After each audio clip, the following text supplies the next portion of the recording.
തിനു മുമ്പേ എന്നെ അറിഞ്ഞ ദൈവം. ഞാനിപ്പോഴല്ലേ അറിയാൻ തുടങ്ങിയത്. 139 സങ്കീർത്തനം 15-16 വാക്യങ്ങൾ വായിക്കുമ്പോൾ 139 സങ്കീർത്തനം 15-16 വാക്യങ്ങൾ ഞാൻ രഹസ്യത്തിൽ ഉണ്ടാക്കപ്പെടുകയും ഭൂമിയുടെ അധോഭാഗങ്ങളിൽ നിർമ്മിക്കപ്പെടുകയും ചെയ്തപ്പോൾ എന്റെ അസ്ഥികൾ നിനക്ക് മറവായിരുന്നില്ല.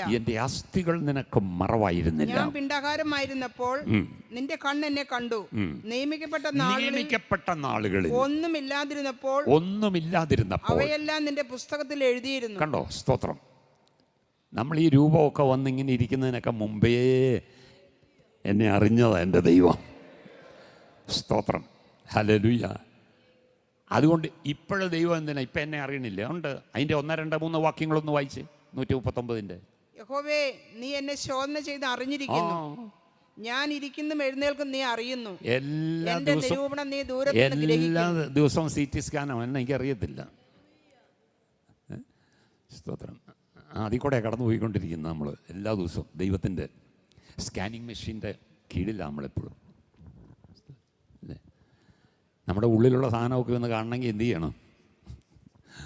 സ്തോത്രം. അപ്പോൾ എപ്പോഴും ഒരു ബോധം ഉണ്ടാകണം. 24 hours ഞാൻ സ്കാനിങ് മെഷീൻ്റെ കീഴിലാണ്. എല്ലാം മനസ്സിലായോ?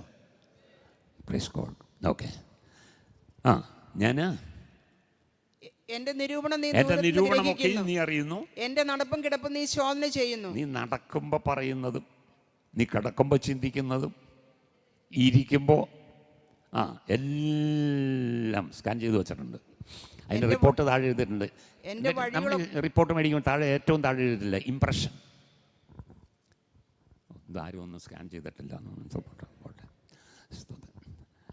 എന്ന് പറഞ്ഞു കഴിഞ്ഞാൽ സ്തോത്രം. ഏത് കാര്യത്തിന് വേണ്ടിയാണ് എടുത്ത് അതേക്കുറിച്ചുള്ള ഒരു ഇംപ്രഷനാണ് താഴെ എഴുതുന്നത്. അപ്പോൾ ദൈവം ഇങ്ങനെ എല്ലാ ദിവസവും ഇംപ്രഷൻ എഴുതി വെച്ചുകൊണ്ടിരിക്കുക. എൻ്റെ ദൈവമേ സ്തോത്രം. ഞാനിവിടെ ഇങ്ങനെ വിശുദ്ധനായിട്ടിരുന്നിട്ട് ഒരു കാര്യവുമില്ല. കഴിഞ്ഞ 6 ദിവസം പറഞ്ഞതും ചെയ്തതും ഒക്കെ എന്ത് ചെയ്ത് വെച്ചിട്ടുണ്ട്. സ്തോത്രം.